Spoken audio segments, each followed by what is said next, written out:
আমি মানি ল'বলৈ বৰ টান পাওঁ, বৰ কঠিন যে ৰাকেশ শৰ্মা আৰু লীলা বৰুৱা দুগৰাকী যুৱক এই বৃহৎ অঞ্চলটো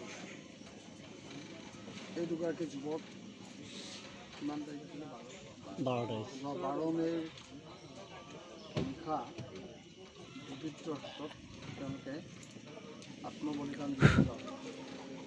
যে এই ঘটনাটো বা এই কথাখিনি আমাৰ হৃদয়বিলাকত এনেকুৱাকৈ প্ৰচণ্ডভাৱে খুন্দা মাৰিছে যে কোনো মানুহে কেতিয়াও এই ঘটনাক সহজ বা স্বাভাৱিকভাৱেতো ল'ব নোৱাৰি, সহজ বুলি ল'বলৈ টান পাইছে।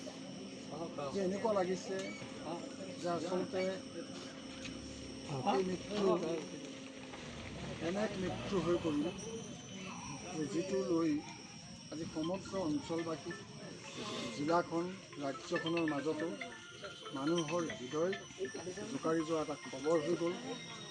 দুজন পাহুৱাল তেজাল যুৱক আমি অকালতে হেৰুৱাবলগীয়া হ'ল। বিষয়ে জানো যে এই অঞ্চলটোৰ এগৰাকী সৰবৰহী যুৱক। এই অঞ্চলটো এনে এটি অনুষ্ঠান নাই য'ত ৰাকেশ জড়িত নোহোৱাকৈ থকা নাই। ৰঙাচুকুৱা বিহু মেলা হওক, ৰঙাচুকুৱা অন্যান্য অনুষ্ঠানসমূহ হওক, ইয়াৰ স্থানীয় ব্ৰাহ্মণ সমাজখন হওক, সকলোতে ৰাকেশৰ ভূমিকা আছে, অপৰিসীম ভূমিকা আছে। নিষ্ঠভাষী, মুখত সদায় এটা হাঁহি, সেইকাৰণে হয়তো ৰাকেশ অঞ্চলটোৰ যুৱ প্ৰজন্মৰ মাজতো সৰবৰহী হৈ পৰিছিল, বৰ প্ৰিয় হৈ পৰিছিল অঞ্চলৰ প্ৰতিগৰাকী যুৱক যুৱতী। কিন্তু হঠাৎ সেইদিনা ঘটনাটো ঘটি গ'ল যে সেইদিনা ঘটনাটো এনে এটা ঘটনা যে এটা অকল্পনীয় ঘটনা, অনাকাংক্ষিত ঘটনা। কোনেও কেতিয়াও ভাবিবতো নোৱাৰে, কল্পনাও অকণমানৰ কাৰণেও কল্পনা কৰিব নোৱাৰি যে এনেকুৱা এটা ঘটনা ইয়াত ঘটিব পাৰে।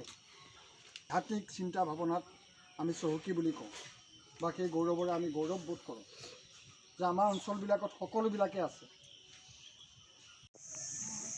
ৰঙাচুকুৱা সৰ্বজনীন ৰাস উদযাপন সমিতি, ৰঙাচুকুৱা শোণিতপুৰ অসম, অশ্ৰু অঞ্জলি। আমাৰ এই বৈচিত্ৰ্যময় পৃথিৱীখনত সৃষ্টি বিকাশ লয়, এয়া সমাজৰ কৰ্ম বিকাশৰ ধাৰাৰ এক নিৰ্মম সত্য। তাৰেই পৰিক্ৰমাত মৃত্যু হ'ল চিৰন্তন সত্য। এই ধৰিত্ৰীৰ বুকুত সৃষ্টিৰ পাতনিৰে পৰা চলি আহিছে, যাৰ জন্ম আছে, তাৰ বিকাশ আছে, আৰু এদিন লয় হৈ পুনৰ বিলীন হৈ যায় ধৰিত্ৰীৰ কোলা। এই ধাৰা চিৰন্তন সত্য যদিও কেতিয়াবা সত্যক মানি ল'বলৈ বৰ কষ্ট আৰু বেদনাদায়ক হয়।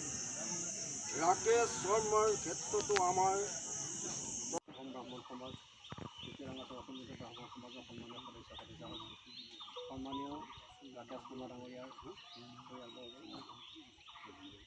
জয়তে আজি শৰ্মাৰ হৈ পেলাই শ্ৰদ্ধাঞ্জলি জনাবলৈ জনাইছোঁ। তাৰ পৰৱৰ্তী সময়ত আমাৰ আহিব।